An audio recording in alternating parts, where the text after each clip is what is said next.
জ্বালানি সংকটের কারণে ঠাকুরগাঁওয়ের মহাসড়কে টায়ার জ্বালিয়ে সড়ক অবরোধ করেছেন বিক্ষুব্ধ চালকরা।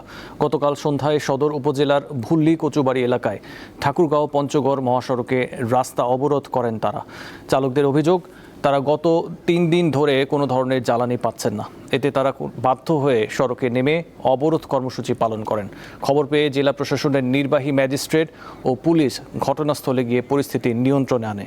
এদিকে পটুয়াখালীর কলাপাড়ায় প্রায় 6,500 লিটার ডিজেল ও পেট্রোল সহ একটি ট্রলার আটক করেছে পুলিশ। সকাল 8:30টায় পৌর শহরের ফেরিঘাট সংলগ্ন আন্ধারমানিক নদী থেকে ট্রলারটি আটক করা হয়। তবে এ সময় তেলের মালিক বা ট্রলারে কাউকে পাওয়া যায়নি।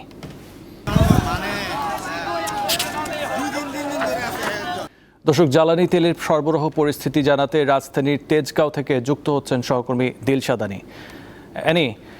তেল নিয়ে তো ভোগান্তি এখনো চলছে এবং আপনি যে পাম্পে আছেন সেখানে সার্বিক অবস্থা আমাদের জানাবেন।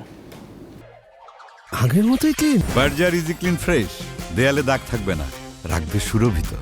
তেল নিয়ে আসলে এখন পর্যন্ত ভোগান্তি চলছে। আমরা দেখেছি লম্বা লাইন আছে, যারা ব্যক্তিগত গাড়ির লাইন, মোটরসাইকেল চালক যারা আছেন তাদের লম্বা লাইন রয়েছে।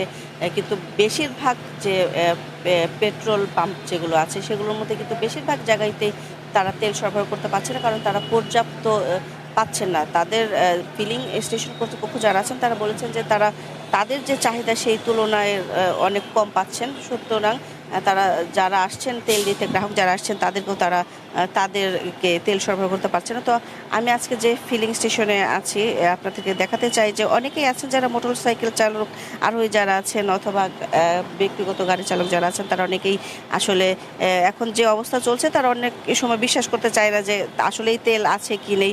এজন্য এই ফিলিং স্টেশন আমি দেখেছি, আপনাদেরকে যেটা দেখাতে চাই, এখানে একটি নোটিশ বোর্ডের মতো রাখা আছে এবং ওনারা তারিখ সহ রেখে দিয়েছেন যে কবে কতটুকু জ্বালানি পাচ্ছেন, সেটা অকটেন হোক, ডিজেল যাই হোক, তারা এটি দেখে রাখছেন, ডেট অনুযায়ী লিখে রাখছেন যে ওনারা কতটুকু পাচ্ছেন বা পাচ্ছেন না, তেল সরবরাহ করতে পারছেন কি পারছেন না।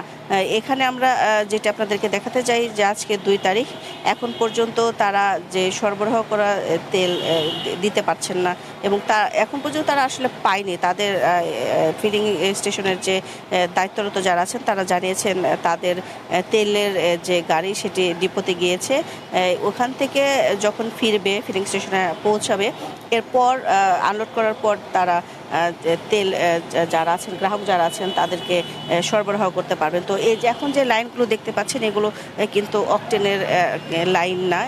এখানে যারা আছেন তারা সিএনজি বা ডিজেল এসে পেট্রোল পাচ্ছেন, কিন্তু অকটেন এখন পর্যন্ত বন্ধ আছে। আর আমরা এই লাইনটা দেখেছি সেই মহাখালী যে বাস টার্মিনাল যেটা আছে তার ওইখান থেকে লাইনটা শুরু হয়েছে এই তেজগাঁর এই ফিলিং স্টেশন পর্যন্ত।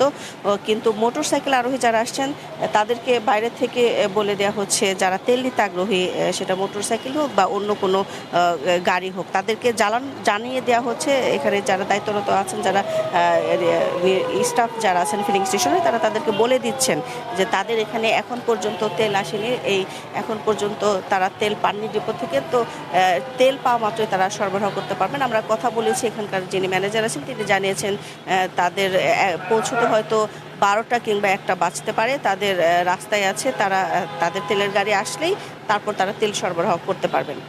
তো এই ছিল এখানকার সবশেষ পরিস্থিতি। জি, ছিলেন দিলশাদ আনী। আপনাকে ধন্যবাদ।